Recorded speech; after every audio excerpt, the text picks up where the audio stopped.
Hello and welcome to Beyond the Plate with Carol, where we will explore food and a little beyond. So come along with me on this journey and see what we uncover. Welcome to Beyond the Plate with Carol. We are brought to you by the Red Arrow Diners, all now open 24/7, Manchester, Londonderry, Concord, and Nashua. And today I am so excited to welcome Chef Nicole Barrera to the podcast. Nicole has been a driving culinary force behind some of New Hampshire's most loved restaurants, T-Bones, Cactus Jacks, and Copper Door. She has been with the company since 2006. I can't wait to talk to her about her journey, her leadership in the kitchen, and what continues to inspire her after all these years.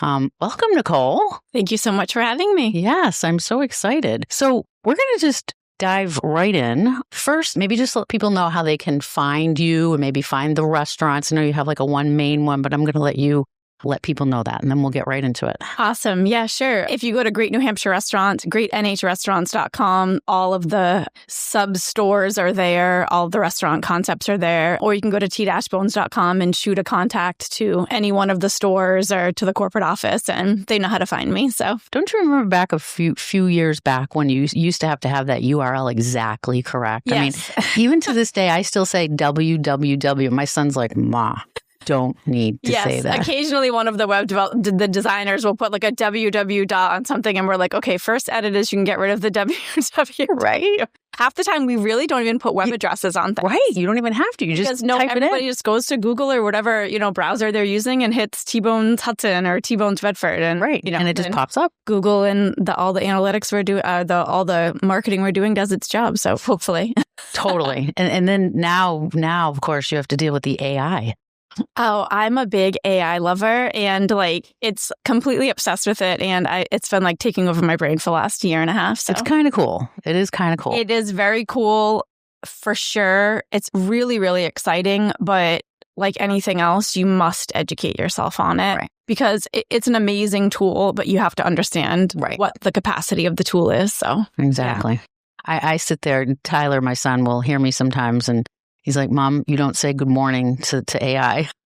Oh, you do? Just in case. Just in case. And then I'm like, please and thank you. Oh, thank you. That's a great idea. And he's like, no.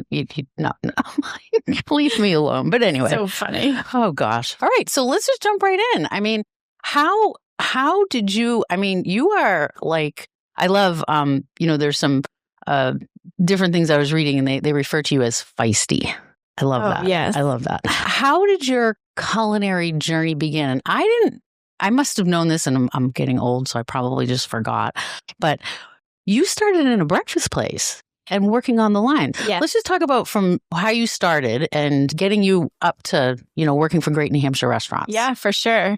So it was funny. I was watching some of your podcasts, and I love Bobby Marcotte. He's just so dynamic, and all these. He's a great guy, and we cross paths here and there. We're not really close personally, but I was just going through a couple of your shows, and it was so funny because I was listening to the beginning of his, and he's like, it started when I wanted some Air Force Ones, and I was laughing in my car listening to it because for me, well, I'll get to that in a second, but so I come from a big Italian Portuguese family, some Irish, and it's just growing up, food and events and being together was such a huge part of my life. And, even as a kid, I was like, okay, if it was a holiday or lots of food was being prepared, I knew my cousins were coming over, or it was going to be a pool party at my Aunt Karen's house, or just all the things that I just really loved then and really love now.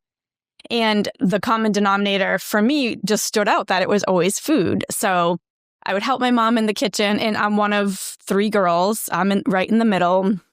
Both of my sisters really could care less to cook, they want nothing to do with it.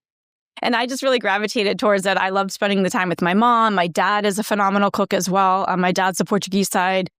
And it just, it was from the grocery shopping ride to getting what we needed. And, I just remember little things we got to make sure we grab this sauce. Or if I was cooking with my grandmother, it was okay, your Aunt Patsy likes this, so we got to make sure we have this vegetable. And all of the things about human connection or relationships that were special, that someone who and loves and is close to you can tweak and fine tune happened via cooking, or I noticed it in that space. So I just loved the togetherness. I loved prepping the food. I love manipulating food and being creative and kind of putting my little stamp on things even when I was younger. And then, of course, all the people came, and the birthday party or Christmas or whatever was, connected to the gathering. And it just made me feel whole. And I've always loved food for that reason. The cultural, I love history and culture. And I found as I got older, a big part of that was cuisine and food from around the world. Back to my other point, I was 14 and I wanted a pager, like a beeper. Oh, gosh, remember that? My dad was like, Nicole, the only people that have pagers are, I don't know how raw I can get here, but my dad's like, are medical professionals and drug dealers, okay? And you are neither, I hope, at this point. I was too young to be a doctor, and I certainly wasn't a drug dealer. So he's like, what on God's green earth could you want a pager for? And I'm like, Dad, everybody has beepers, like whatever. So he's like, you can get whatever you want, but you're going to get yourself a job. So I was like, yeah, okay, great. I was always very independent. And so I'm like, yeah, let me, where can I work? And, the obviouses were kind of Market Basket, or there was a breakfast restaurant. My dad's like, oh, I remember they're seeing like a sign for, my mom had worked there a little bit off and on because my mom, for the most part, was a stay-at-home mom. So she'd pick up some restaurant jobs at night or in the morning or on the weekends. And she had worked there. And my dad was like, oh, what about that place? And I talked to my mom and she's like, yeah, they hire bussers that are pretty young. So I started bussing at this restaurant, breakfast restaurant called Annie V's in Hudson, New Hampshire. Oh. I grew up outside of Boston, moved to New Hampshire when I was about 11, and then lived in Hudson. So I start working at this restaurant and I just absolutely love it. Just the busyness of it, seeing all this raw product from like a commercial level, even something just like a bag of potatoes that all of a sudden hits the prep table and it gets cut into cubes or shredded for hash browns, and how like this one little simple thing can turn into 5 different things. And then the execution of that item that's already been manipulated on the line.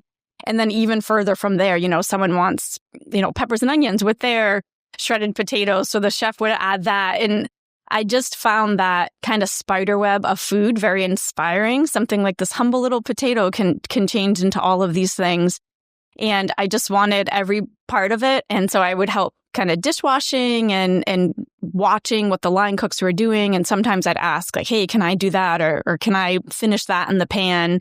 Okay, so basically what you're saying is even from a young age, you're a foodie at heart. I mean, you've always been a foodie at heart. Yes. And then what I find interesting is when you started in that restaurant, Annie V's, you normally the girls, and not that this is a boy-girl thing or anything like that, but normally we tend to gravitate to the front, like waitress, yes, hostess, kind of thing, dishwasher. I mean, I know when I started in the business, it was my family restaurant. I had to start in the dishes. Everywhere. I mean, and that taught me a lot, and I'm happy for that. But it sounds like you really right away gravitated towards the kitchen bar. For sure. Back of the house. And you sound a lot like Bobby Marcotte when you're talking and how he would watch things and be like, can I do that? And can I, so continue your story. I find that really interesting. Yes. So I'll later in my story, I'll tell you how I dabbled with front of the house and quickly realized it was not a place for me. I'm definitely a back of the house girl. So I would just talk to the line cooks, or I would say, oh yeah, you can go take a break. I'll finish. Tell me what these eggs are at or whatever, which I'm sure is totally illegal. Like at this point, the restaurant has long closed and they were great owners, but it was like sole proprietorship and just a small location. So I learned so much about the commercial piece of it. But what it definitely taught me was, and I would do busing and I would do all these different things. I was making so much money at 14. It was like ridiculous. I believe that, right? Really. And it's like, it's just these little things that happen in your early part of your career, just things that you experience in life that as you grow and change in your career, at this point, it's like we're in DC, like listening to in what very clearly, in my opinion, if anybody knows me, is like this complete nonsense about tip wage and the wages of workers in restaurants. And I'm like, okay, I thought I was like balling at 14. Okay. Like there aren't too many bartenders that are begging for you to take away the tip wage. There are almost none because it's just not, it's totally. Just the picture's painted so incorrectly. But so I would have all this, I got myself a beeper and my dad was not happy, but was like, okay, that's, it's your money. He made me put away a small amount of it and like take out a credit card and learn to build credit. You know, I would say probably lower middle class in terms of financial, you know, my parents financially, very modest childhood. And so having money at a younger age, my dad and my mom like really were like, Nicole, like, you know, we've made all these mistakes financially in life. We really want to teach you to not make those mistakes. So having lots of cash in my hand and then getting like, you know, my paycheck, it was just another thing that the restaurant industry taught me and can teach so many people, even if it's not what you choose to do as a career for the rest of your life. Just, you know, cash management and money management at a younger age. For what you got. Yes, 100%. You know, nothing was handed to me either. Right. You know, but people on the outside will look in and they'll be like, oh my gosh, look at you. Must be nice. You have this shit. Like, wait a minute. You know, I'm not saying they never helped. Of course they helped. Yes. But, you know, we were, you know, work ethic. Yeah. 100%. You know, I mean, I was probably... I'm 41. I'm 42 now. I just turned 42 in November, and I was probably 34 when I paid my student loans off. You know, it was brutal. I mean, you know, my parents couldn't pay for much. So getting a job early and having, you know, just understanding. I mean, I at some point was helping pay for gymnastics classes or things I wanted to do because the answer was yes. But in my house, you understood you needed to help do those things. And now I'm teaching my kids that. And, you know, I'm not their favorite person, but I'm like, sorry. They're going to thank you later. Yeah, for sure. Like, not everybody thinks you're the center of the world besides me and your father. And when you get out into the world, it's going to be a different, you know. So, but yeah, so I was at Annie V's. I did the busing. And I always took, like at school, I took Food 1, Food 2. And then, as I mentioned, I was in Hudson. So Hudson's high school is Alvern High School. And they had what at that point, you know, we know it as a vocational center, but now they're called CTE centers, career and technical education centers, which are amazing. If your kids are in a district or near a district or have the opportunity to go during the day to a district that has a CTE center, please absolutely send them, even if it's not something they're looking to go to college for. It doesn't matter. These are so life skill based, you know, just basic skill sets that you can gift your kids, or these districts gift these kids. And it really is a gift. But so I went to Alvern's culinary program. And then is that when you kind of went, oh my gosh, this is what I want to do? I mean, when did that click? I just like, always. Like, it's like my husband is a mechanical engineer, and he's like, you have no idea how like blessed you are. How he's like, I'm so jealous. You just never had that point in your life where you're like, am I doing the right thing? Just it never truly like, and I just never did. The minute I stepped foot in a restaurant, or I knew I would be doing something with food, it brings me joy. It's like, I love to be around people. I love to travel to eat, you know, it's just, I'm like completely obsessed with food. So I'm like, I'm just going to make a career of this. It might be a successful one. It might not. I don't know, but it certainly makes me happy. And that's kind of my vibe all the time. So, and, you know, it sounds corny and cliche, but if you find joy in what you're doing, like, you will be as successful as you want to be. So I was in Alvern's culinary program and absolutely loved it. I started working at Southern New Hampshire Medical Center in Nashua's hospital kitchen. They paid like $18 or $20 an hour, like weekend nights, like way back in the day. So it was like, because it was like weekend night differential. It was all these things. Yeah. So I was a teenager, and I've always had the ability to kind of do a million things in a day. And I sleep well when I sleep, but I'm like, oh, I'll sleep when I'm dead. You know, I'm like, go all the time. And so all these other teenagers are like, oh, I don't want to work Saturday nights. I mean, this place closed at probably 7:30 p.m. Like, who even goes out before then, right? I'm like, I will pick up all of your shifts on Saturday night. Sunday, forget about it. Yes, I will get up on Sunday morning, do my homework, and I will pick up that Sunday night shift, because it was like the differential was ridiculous. So the important piece of that aspect was, you know, working in a hospital food setting. You know, you're talking HACCP certified, you know, all of the things that really make restaurants long-term successful and allow your guests to trust you, and set examples for employees about cleanliness and safe food production. I learned fundamentally very young. So that was, you know, again, one of those things you just don't even realize is, you know, going to help snowball into what is going to make you successful someday. So that was really cool. Again, working with the elderly and working with sick people. Things are just, they're non-comparable. It's not you can't make a compromise on things. You have to work clean. You have to work, you know, follow all of these guidelines. So when that becomes the basis of how you're trained, doing it forever is really easy. So I enjoyed that. I also made good money for a kid that age. And I loved that. My sisters both worked there. I was like recruiting friends to work there. I met some of my lifetime best friends working there.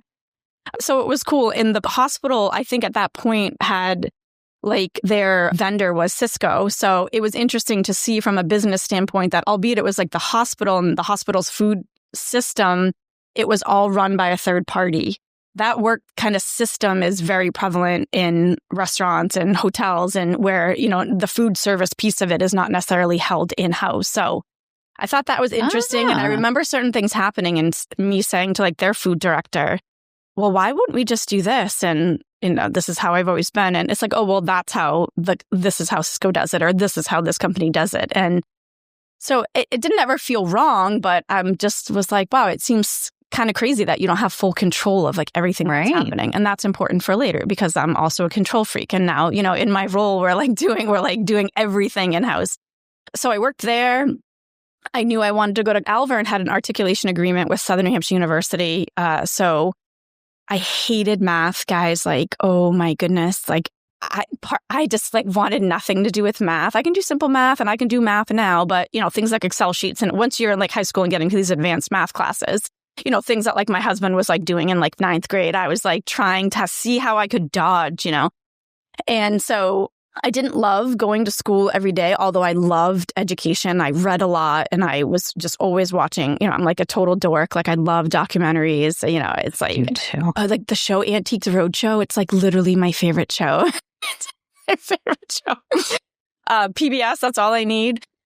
But math was not my jam. So this is important because I was like talking to the principal and I'm like, I'm working way more than most people had worked at that point. In my house, you like grew up and you kind of had to be mature before other kids and just how my parents grew up. So I talked to the principal. I'm like, can I try to test out of this math class? And I really want to start working full time. So I applied to SNHU in like September of my senior year and I was accepted, I think maybe November. So at that point, I jumped ahead a little bit. At that point, I had met with the principal and said, hey, math is the only credit I need for the second half of my senior year. Can I just try to test out of that?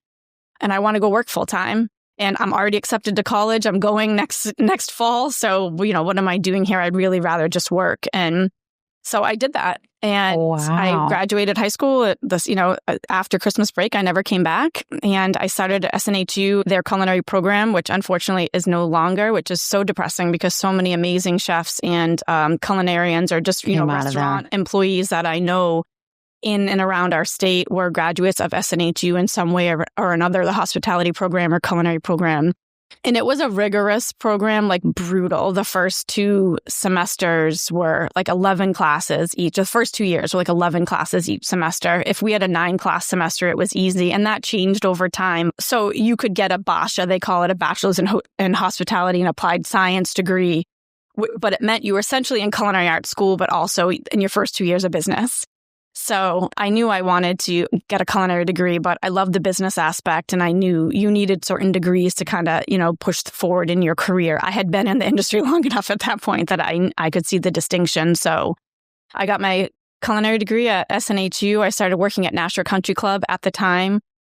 So that was a great experience because you're learning banquets and, private club etiquette and, the difference between just any, breakfast morning restaurant guest compared to a club member and what their needs and wants were and what they were allowed to ask for. You got like a really great different gamut of, which like you keep saying, which helps me later, all these little, stacking, which is wonderful. Yeah. Okay. So after Nashville, when was Great New Hampshire Restaurants? Like, how did that? I finished my culinary degree, which is the first 2 years, then rolled right into my next 2 for my bachelor's in essentially hotel restaurant management. And I was in my senior year of my undergrad in that degree. And I had to do a report on a company, just real deep dive into a company.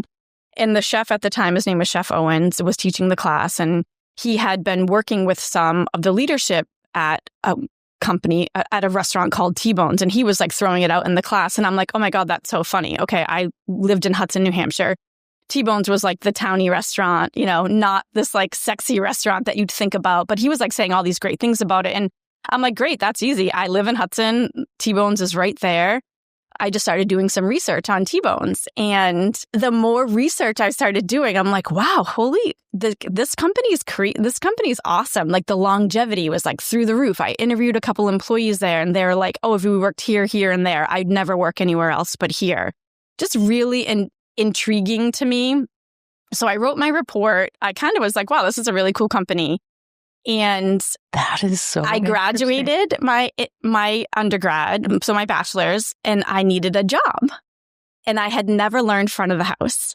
So I was always back of the house. Right. So I'm like, okay, I now have a culinary degree, a degree in hotel restaurant management, but I felt kind of like this fraud, like I've never actually even managed the front of the house, or I've never served a table one time in my life, So I got a job in May 2006 at T-Bones in Hudson. I met with a gentleman named Dan Fraser, who is one of my business partners now and a great guy. I mean, he's like 6'4", I'm like this tiny little girl, like just all nervous, but and they didn't hire any managers off the street. You had to always work your way up to become manager. From within. Yes, always hired from within. So, but here I am, like with a culinary degree and a bachelor's degree and all this student loans. And I'm like, if I leave this job interview and tell my dad that I got a server job, he's gonna sort of choke me, right? Yeah, he's gonna freak out. So I'm like, I realize you don't hire managers from outside the company, but I'd like you to take a shot on me. And I said all these things. I had this cover letter and checked all the boxes. But they said, well, we don't do that. But we can do is, do 3 months of serving. And if you're successful at that, we'll essentially guarantee you an assistant manager job. So I, of course, manipulated that a little bit when I told my dad about my new manager role at T-Bones. Didn't quite, maybe. So I started learning front of the house. I was training. 2 weeks of my training was back of the house training. And I was like, oh, this is really cool. They make everything from scratch here. Every sauce, every soup, every salad dressing. Everything's prepped right in a saute pan to order. I thought that was really impressive. And because, again, I'm kind of looking at T-Bones like, oh, it's just like, the restaurant in Hudson, whatever. I'm thinking, okay, I got my culinary degree. I'm, 21. I'm going to be living in New York City in these sexy restaurants and just like traveling the world. And so needless to say, that was almost May 2026 will be 20 years I've been with T-Bones. But Amazing. So I started serving and I was like, oh my God, I have so much respect for servers because I was horrible at it.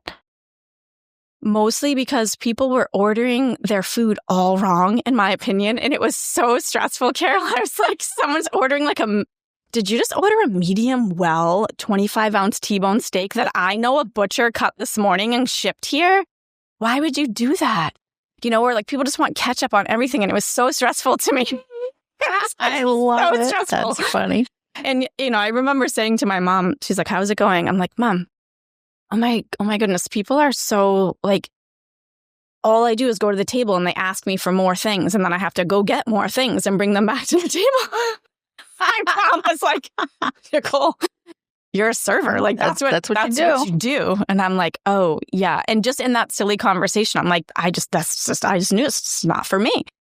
So I did manage, but I knew I had to get it under my belt. So I managed Hudson. I did become an assistant manager and a full-time manager very quickly after that. And then I moved to CJ's in Manchester on South Willow, which, rest in peace, is my favorite concept that we've ever had. It's like in my blood. People miss it. I know. And so I worked at CJ's for some time. And then the company had just opened T-Bones and Cactus Jacks in Laconia. So I was young, I could travel, and I was, at that point, one of the few managers in our company that knew both concepts pretty cold. Wow. So I went to Laconia to help open the restaurant, be part of the opening team, which, I mean, you want to have some ground-shaking, life-altering experience. You just go ahead and open yourself a restaurant. Be part of an opening team for a restaurant. I was for Weathervane in Lebanon. Yeah, it's a lot. People's expectations, intense. Especially when it's not a brand new concept, So we had these southern locations, and then you open this location in the Lakes region. And so it's like you have all these guests from the southern part of New Hampshire that know and love the concept. in vacation up in the Lakes region in the summer. So their expectation is not that of, oh, there's a new mom and pop, new restaurant opening, or, oh, it's a chain and they got to like work the kinks out. It was this like fine middle spot where it was like, we have this really high expectations of these concepts where we live. And the expectation was that you executed the same way up at the Lakes region. And of course, that was our expectation as well. But it was the first time there was a dual concept. So you have servers that know 2 menus, and our menus are not small. I mean, and they were like much bigger even then. So I was part of the opening team for Laconia for about 2 years. And that was all front of the house. And I had done my time in the front of the house. I was like finding myself writing specials for the kitchen managers and the chefs at the time. And Dan Fraser was the corporate executive chef at the time. And he was writing holiday menus, and I would say, hey, can I help write holiday menus? And because that was like my happy place, I loved the guest aspect of it, but it just, in the employees that work in the front, they work so hard and they're so amazing. I mean, they're such a game changer for the success of the restaurants and how the guest feels and what the guest experience is like, so far beyond the food.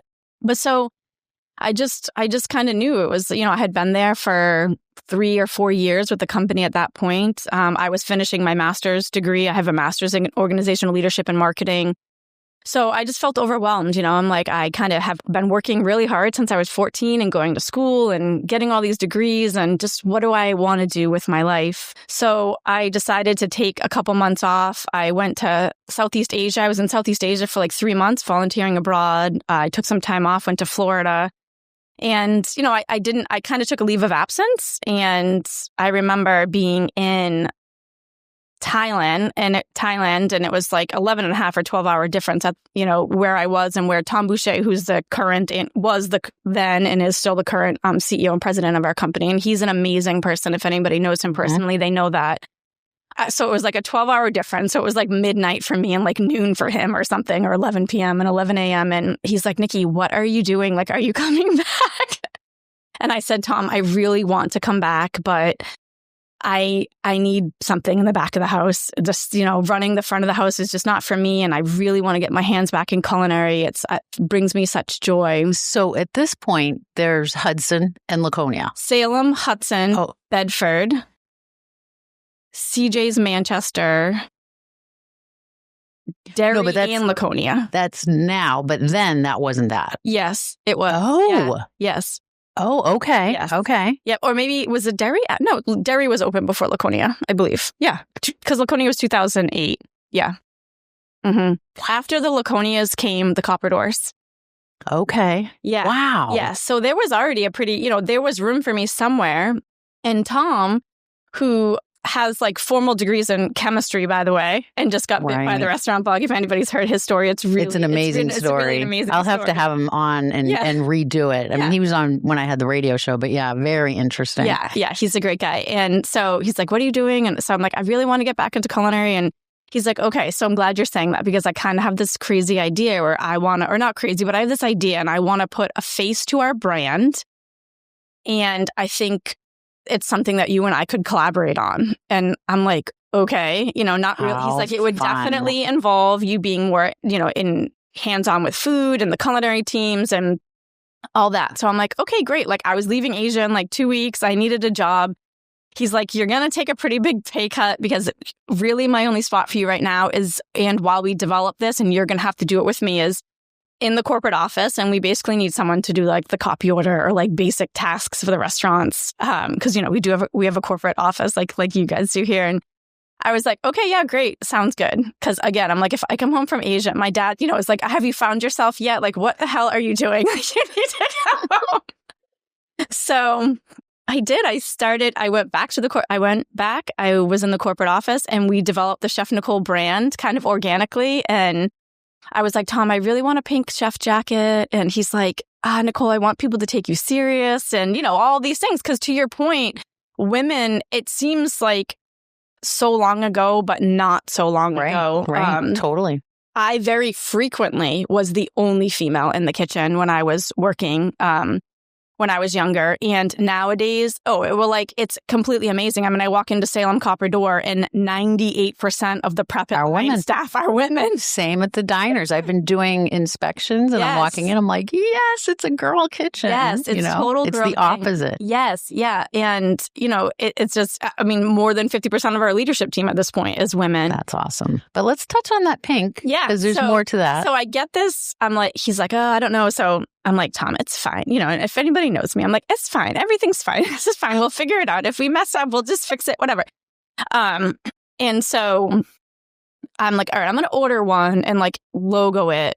And we'll see like how we feel about it. So this hot pink chef jacket comes in and I put it on and I'm like, oh my God, I love this. It totally suits my personality. Like I'm fun, I'm bubbly, but like I'm a chef. Feisty. Like, and I'm just have always been that person. And it's not a cockiness. It's I'm not scared to work and I will work. I will outwork most people. When people are sleeping, I'm up when that's for the morning and the night. And that's just always how I've been. It drives my husband nuts actually, and my kids.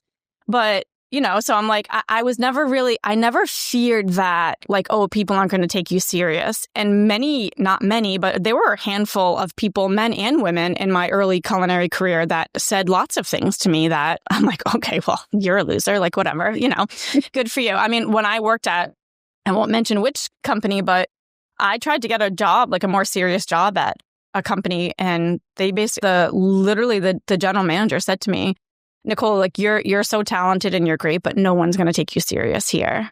Yeah. And I probably make 4 times what he ever made at this point. So, there's that. There is that part of me that remembers things like that, but it's just motivating, like whatever. So I put the pink chef jacket on and Tom comes to the corporate office and he's like, oh yeah, okay. Perfect. Amazing. You're going to stand out. Because at that point, it was like really big to be doing. There was all these food events happening all over the state and in other states. And we went to DC for things. And so, we'd be behind all these tables and all these chefs are in white or black. And here I am in like this hot pink, chef jacket, about 5 feet tall. So it just suited me. I felt good in it. Now I call it like my cape, my alter ego. But yeah, and I just got my hands back in food. And Dan Fraser again, like who was the culinary director at the time, was like, yeah, Nikki, if you want to run with stuff, do it. And so I did. And, I loved every part of being able to once again be creative. All those math classes I tried to avoid, I had to immerse myself back in because, comes to find out the margins are very tight in restaurants. So you need to know your numbers. Get those numbers. Yeah, you need to know what guests want. And so I became a little bit more comfortable with Excel sheets and such. So, yeah. This episode is powered by Red Arrow Diner. All 4 locations officially open around the clock. Swing by Manchester, Nashua, Concord, or Londonderry whenever hunger hits. From pancakes at 2 a.m. to fries and gravy for breakfast, we've got your cravings covered. Red Arrow, New Hampshire's favorite 24-hour diner tradition. So, Chef Nicole, tell me what it's like a day in the life. I mean, you must... Now or in personal or at work? Or both? No, at work. Okay. At work. Like how much time... Because when you look at the different concepts, T-bones, Cactus Jacks, kind of the same, but different styles. Menus, yes. Yeah. And then you got Copper Door, a little more upscale. So how it all works. Yeah. How, a day in the life of Nicole. So like when you're going to... Because you do seasonal things? Yes. Yeah. So my formal title now is Director of Marketing and Menus. So I do write the menus myself with a culinary team, but I'm developing, coming up with the creative process for T-Bone's menus and Cactus Jack's menus. So when you say that, are you talking like actually in the kitchen? Yes. So when I'm down and dirty with your culinary team? Yes. Lots of research. I'm constantly commodity price tracking. I'm constantly eating out. I'm constantly doing research about trends. What kitchen is that usually out of? Primarily, when I'm developing menus, it's like 3 big times a year for a couple weeks at a time for full-time menus, dinner, lunch menus. And then we do seasonal menus in addition to that, where I'll spend a week and a half or so in a kitchen. My preferences for kitchens are dairy and T-bones, mostly just because they have the biggest prep areas. And I'm in people's way less. Right. The line cooks and kitchen managers at those locations would be like, she's absolutely in our way. Right. Get out of here. Yeah. The front of the house loves when I show up because they know I'm just like creating all these dishes and making things. And I'm like, try this and try that. And can you guys try this? And fun. Yeah. I'm like creating dishes. I'll create the same dish 10 times and they're seeing 10 versions of it. Oh, I want this on Expo, or let me change this. Or I think this has too much cream in it. I need to pull this out. So I work on a program called Chef Tech. So I'll develop the specs and the recipes for items, take lots of photos, talk to the vendors. How easily accessible is this product? I'm going to drop this off the menu. So heads up, this product that, we sometimes source warehouses, shelves full of, we need to stop stocking. So it's all this kind of. So that's all up to you. Like, do you get Tom involved in that or Dan involved in that? Like, just want to give you a heads up, I'm taking this off the menu. I mean, do you need to run it by them, or is it ultimately? Yeah. I mean, need is a loose term for me, but so we do something. The process starts with something called a menu mix. I work really closely with another woman. Her name is Megan. We call her Chef Meg. Chef Meg. Yeah, she does a lot. Yes, we call her Tall Meg. She was actually my college roommate at Southern New Hampshire. So second shout out to SNHU. She knows me, knows my brain completely. But so we run all types of data on what items. Let's say we do a 3-month look back for T-Bone's menu. All right, we run a menu mix. These items sold this many times during this time period in these sections. And the sections matter because it can't, it's totally different. Right. A beef section that has a $35 to $40 price point average sells completely differently than a lunch, sandwich section. So we break the sales all down. We break it down by section. I can tell you exactly what the gross profit on an item is, exactly what the food cost on that item is, what percentage of the menu is weighted to that item or that section if I want. So we run all this data and then we meet with a menu mix team, we call it, which does involve Tom, Dan, Tim Allen, who's the culinary, the director of back of the house operations, a guy named Adam, a girl named Megan. So members of the leadership team that are operation heavy. And we basically say, this is what I want to add. This is what I want to drop. Hey, Dan is very involved with, North Coast Seafoods and PFG and our bigger vendors. And he'll say, hey, don't mess with haddock. The pricing from, Russian wars is making whitefish just crazy right now. Of course, that's why I say we do commodity tracking, beef pricing. I have a great idea to swap out a sandwich on the sandwich menu. That's a sliced beef tenderloin sandwich. And, oh, nope, that's definitely not happening, right. Because we could sell it, but the price would have to be, and Copper Door just did it. I mean, they have a sandwich on their menu that's $25 and it's selling like hotcakes, but that's the price you have to price that item for the restaurant to be successful. So just all these different factors and the operations leaders, because I'm not in the restaurants every single day. I don't cook on the line every single day anymore. They'll say, okay, Nikki, that's great. I love the adds and drops, but I have a list of items that I think the sauté cooks are struggling with, or this sauce frequently breaks on this item because, the pans are cranked hot. And when I'm in menu development, I'm just doing my thing, and then we test it obviously in a live environment, but sometimes there's flaws in that, after you're running it on the menu for 6 months, it's constant, even the most accurate and longevity sauté cooks are struggling with it. So it's okay, we need to pull some of the moisture out of that or take some of that cream away, or we need to thicken it up with this. So then we're changing specs and recipes so that the output to the customer is the best, what we intended it to be. Right. Wow.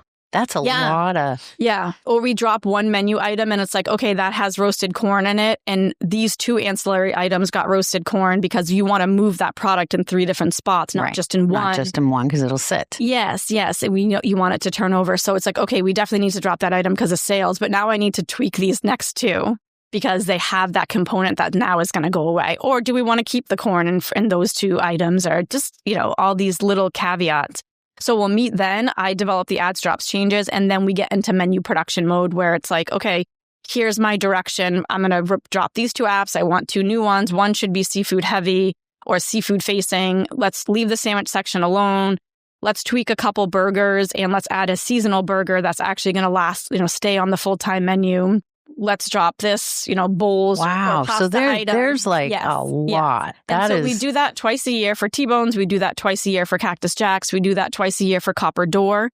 And then there are ancillary seasonal menus that don't require the ads, drops, changes. That's really kind of my sweet spot. We can just totally be creative. It has to make sense with what products are in the, you don't want to bring in 20 new items into the restaurant. That's like usually that little separate menu you get. We call them LTOs or limited time offers. Yeah, some run for 4 weeks. The summer menu runs the longest at 6 to 7. But so that's T-Bones and Cactus Jacks. And then Copper Door has a separate executive chef. His name is Jay Smith. He is like the nicest, he's great, little like teddy bear you've ever met. Yep.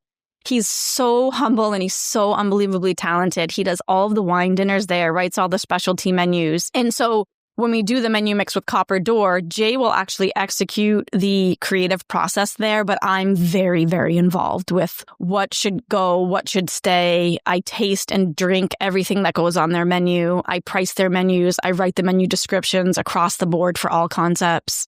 I schedule all of their culinary teams to be doing what we need to be done when. And then because I'm the director of marketing, I then kind of move back into the corporate piece of it. And when people are like, oh, the job it seems so silly, you do this and do that. And it's like, well, you clearly haven't worked in restaurants because our product and marketing is food. Right. And no one knows the food like me. All goes hand, Yes. So it's like, okay, I'm doing this seasonal menu. I want the colors of the marketing campaign to resemble what I created. I want it to look like the menu tastes is the easiest way to say it. So, yeah. That is, wow. Many, many, many different layers, many layers. So when you're done one of those like 2-week intense in the kitchen and you finally make your, okay, this is it. Yeah. This is what we're doing. Is it kind of like we'll demo it to Tom is there. Sometimes Dan's there. The directors of operations are always there. And we'll just demo the dishes. And sometimes they're like, oh, tweak this, change this. What's the food costs on it? We got to price it at this for it to function. Like, where is it sitting on the menu? All these different things. I'll make some tweaks, changes. Then it goes out. And then the culinary teams across the stores help train all of the line cooks and prep cooks how to make those new items. And then, it launches on a menu. And when the menu launches, and then after 1 week of the menu launching, then I go, okay, that was great. All right. Yes. But then you must get, you must get the feedback and, yes. Yeah, we get a lot of feedback from the stores. This, can you change the garnish on this? Or you have this part being garnished on the line. Can you garnish it on Expo actually because it flows better? And then the guest feedback comes in and we actually will, like if you get an email that says new menu, like come try it out. That menu launched 7 days ago because we never push the guest in. It's like a soft opening all of the time. Yeah. You want to give it a chance because there's probably something that's going to get moved or tweaked or whatever. And if you're in a location and you're a regular, you visit frequently and you see the same special 2 or 3 times over 2 weeks, you can almost guarantee that's going to be a new menu item because we're flushing it out in real operations in real time. So, yeah. So is there ever a time where you're kind of like, oh, okay, it's going to be easy for the next couple weeks? It sounds like not because you're constantly, between the 3 different menu changes and then the seasonal changes, it just must be like a constant. And then the marketing and then the... Yeah. And it's so funny because it's like by the time the summer comes, I want nothing to do with lobster. Like we're eating lobster at like in the coldest parts of spring when it's not even at its peak because and it's like, $80 a pound. We're testing it. Because by the time the menu launches, we've like worked with that from the retail mindset. Think about seeing Christmas stuff in October. Not that it's always preferred by everybody, but if you're not ahead of the game, you're behind the game. So we're doing all of these steps and processes like months before. So let's just, for someone that may be listening, I might find this very hard to believe that someone listening hadn't been to either one of those 3 restaurants. Just like a small little, not so much walk them through, but like what they can expect with the menu. Because they are 3 distinct, very much so. different menus. So T-Bone's Great American Eatery is definitely an American style restaurant with some fusion. I'm a big fusion fan. So love it. I've had a lot of influence in that. And so, you have your very classic items, chicken pot pie, country fried chicken, steak tips, very, clean cuts of steak, 25-ounce T-bones, New York's, fun sandwich section, traditional burgers, but also fun burgers, apps you can expect, at a lot of American style restaurants, and then a handful of apps that have some really fun spins on them. And then Cactus Jack's we call it the Great West Grill. things like ribs, Mexican heavy. I mean, Mexican makes up their largest percentage of their menu mix, believe it or not.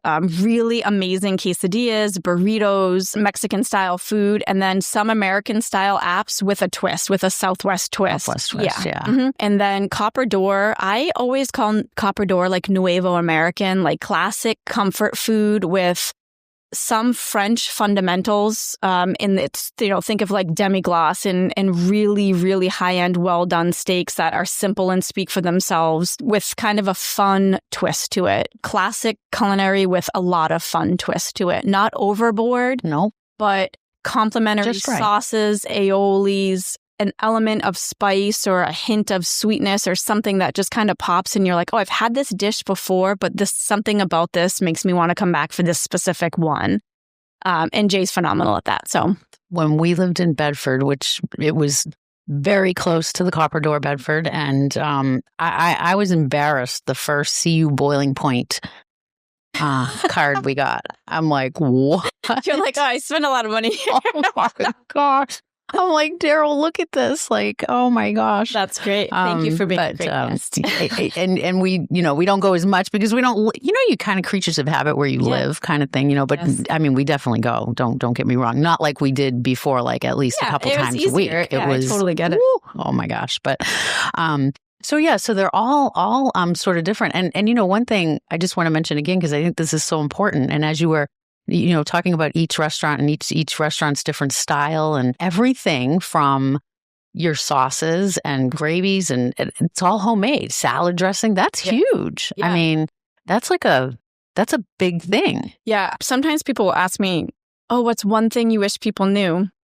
And I know, to me, like from marketing, we like shout it from the rooftops and all of our employees know, but I just wish people could be like a fly on the wall when there's so many products out there. There's so many little things, little degrading things of quality that restaurants can do. And we just say no to it all. Vendors don't even bother anymore coming at us with things because the answer is absolutely no. With pre-made stuff. Yes, pre-made or just, we can tweak, this chicken has this amount of filler in it, but it's $2 less a pound. And we're like, nope, we want nothing to do with it. So in addition to, like you said, every soup, salad dressing, sauce, gravy, stuffing, breadcrumbs, our croutons, you name it, it's made from scratch. And then we have a commissary in Manchester on Union Street. And there's a master butcher and a team of butchers that work there that cut all of our beef. It's wet aged and aged in different ways depending on the concept. It's all reserve premium beef or higher. Copper Door has quite a bit of prime on their menu, although we don't shout that out. And they're producing every cut of beef. They grind all of the burger every single day for all of the restaurants. We went for a tour a few years back, really and it's cool. It's cool. Impressive. Yeah. There's just like lines, everything's vacuum marinated, and there's smokers and there's slow roasters. And then on the other side of the commissary is the baker and, the pastry chefs and the bakers, and they make every single dessert that we produce or that we sell at the restaurants from scratch at that location. And then there's deliveries 6 days a week to all of the locations. Wow. Yeah. Wow. So it's like a fleet of trucks that drive around delivering all of the things. That's crazy. So we have one. So is there one particular item that maybe pops into your head that you are like the most proud of that is on any one of those 3 different concepts menu? Like one that, and that is stuck around and is there and. I hadn't really thought about this before, but just having been asked the question, what pops in my head is there's a salad on T-Bone's menu called an Asian fusion salad. I love that salad. And so it's been on the menu for a long time now, but it was like actually controversial when I put it on the menu. Oh gosh. Because it was like heavy Asian flavor influence. I was bringing in like shredded cabbage instead of just, green leaf lettuce. I'm like, people want crunch. The chicken is like a citrus, little bit of a spice, but like a sweet citrus sauce on the chicken. And then the actual salad base is, I say cabbage, but there's an Asian style coleslaw that I made, and it's tossed with the greens from the And it was just so funny because at the time the kitchen managers are like, so we're mixing coleslaw with lettuce. And I'm like, yeah, we totally are. It's going to make it crunchy and good. And it's going to make it so different. And it like sold like hotcakes, and it's still like number one of the top selling menu items on T-Bone's menu. Yeah. And then recently, the other reason it popped in my head is because I love Indian food. I am like an Indian food huge. So you must know Keith Saracen. Oh yes. Yeah. Yes, I do. He's amazing. He's like, I know. I'm like, can you just put me in your suitcase? Right? No kidding. He's like always someone. I'm like, I got to stop following him. You'd fit in his suitcase. He's making me depressed. He's really getting around. Yeah, he's amazing. He's so amazing. And he's like the nicest guy. Yeah. And speaking of humble, like, oh my God. And so I love Indian food. And I'm like, all right, when am I going to be in a place where I can introduce an Indian style dish on T-Bone's menu? And I have to be really careful because, you need to cook for, Dan will laugh if he ever hears this. He'll be like, Nikki, we write menus for our guests, not for you and Tom. Because sometimes me and Tom are like, oh, we want this or we want that. Because him and I are always eating at all these places. And so I was hesitant to do it. And I'm like, I got to find the right time. But 2 menu cycles ago, it was definitely the right time. I'm like, I want to introduce a butter-style chicken, like a butter-style pasta chicken. And I was just thinking of all these different ways to do it. So I made like a very traditional Indian butter sauce. And the base of it is actually like T-Bone's marinara sauce because it's like tomato heavy. So I like added all types of spices. I did a simple like sour cream and yogurt with Indian spice blend that we made. Oh, also all of our spices are made from scratch, like our T-Bone's House spice, Chef Nicole's seasoning, our Cajun spice, the Indian spice. We blend everything in-house. We don't buy like, mixes. So I made an Indian spice mix, just did that with like some sour cream and yogurt and marinated some chicken in it. So the chicken is like an Indian grilled, like a grilled Indian style chicken. And the butter sauce is mixed with our T-Bone's fettuccine, so pasta instead of basmati rice. There's a traditional rice. Right. And it's your twist. Yeah, it's got some spinach in it, some tomatoes, and it's a really simple dish, but the sauce is exceptional. And we just do the sliced grilled chicken on top and some cilantro or scallions and serve it with some grilled pita. And it's really, it's not the top 15 selling items, but the acceptance of it on the T-Bone's menu has like made my heart so happy. Nice. And then we just added last menu item called dipsticks, and so it's like this cheesy, yummy garlic bread. And one of the dips it comes with, it's basil aioli, which is like scratch made, of course, our marinara. And then I added the Indian butter sauce as one of the dips because I'm like, a lot of people, this feels easy and like comfortable to order. Yeah, it's so good. I'm like, and then we're going to slide in that Indian sauce so that people are like, oh, what is this? It's so good. And then hopefully purchase this. Yeah, or just be more open-minded to fusion cuisine. And yeah. One thing I do want to mention also, because I think this is really important, whenever you go to any of your restaurants to eat 3 different concepts, which of course I've been to all of them, and you guys, one thing that you strive to do all the time is, of course, make the customer happy. But, anytime you want to tweak something or, I don't want that and I want that, it's like always without a question. Awesome. It's just we always have a big philosophy, get to yes. I mean, There are times that we'll say to guests, yes, we can get you a lobster dinner. It's just going to be about an hour and a half because we'll just go get the lobster and we have to cook it. And there are guests that are like, okay. Are you kidding? No, yeah. That has really happened? Yes, so many times. Yes. Oh my gosh. Yes. It's mostly easy for us because we make everything from scratch on the line. Right. But we like pre-mix broccoli with like this delicious Maison like house butter. And then steam it. So if someone doesn't want the butter on it, it's like, yeah, of course we'll get to yes. But if you just want fresh, we'll just cut some fresh broccoli and we'll steam it so it doesn't have any of the butter. If it's a dairy thing or some situation like that, we'll totally do it. And the guests are like, we're like, yeah, but it's going to take us 25 minutes because we got to prep it and then cook it in a different way than we're used to, than is what's prepped on the line. So we just try to get to yes. Always. Yeah. I mean, that's important. And that's it. I always remember that, because some places you go and they're like, no, you can't do that. Or, you got to pay. I understand the pay extra part. Yes. Yeah. But it doesn't happen a lot of your places. No, unless it's a protein or someone wants a cup of cheese. There's never any problem. Nickel and diming is not our jam. Yep. Yep. All right. We're going to 2 more things to do. One of them, this is always kind of fun. I always like to hear these answers. We do some rapid fire questions. Okay. This one's funny. Ticket printer sound. Do you love it or you hate it? Love it. I do too. Yeah. Don't you love that? I love Most of them will say no. Right? Well, I'm probably, I'm in a corporate chef role. So I think most chefs that are like boots on the ground every day are like, well, yeah, that's because she just said she goes into the restaurant 9 times a year, which it's more than that. But, so yeah, I like it. Like a little melody in the background. There you go. Coffee order or your go-to drink before a shift. I love a good latte. Okay. One ingredient you could never live without. Garlic. Ah, all right. I like that. What is the most underrated kitchen tool? Plain old 8-inch chef knife. Your spice level, mild, medium, hot, or bring it on? Hot. Okay. Go-to comfort food after a long day? Pasta. Ah. Or okay. rice. Pasta. I eat a lot of rice, yeah. Okay. What's your I can make this in my sleep dish? Anything Italian. We just came back from Italy, a couple months ago, and I know. Wow. Game changer. It is. Really? Carbonara, I eat it every day. I know. You're like, Crazy. what was I eating before? I know. I know. It's so true. Steak temp you order for yourself.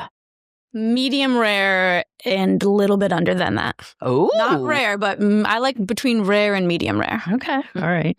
Most fun menu item to plate? Anything that gets gravy. Makes like... Agree. What is your ideal staff meal? To cook for the staff? Yeah. I mean, do you do that? Well, all of the any kitchen employees get free meals, and then the front of the house gets like a big discount.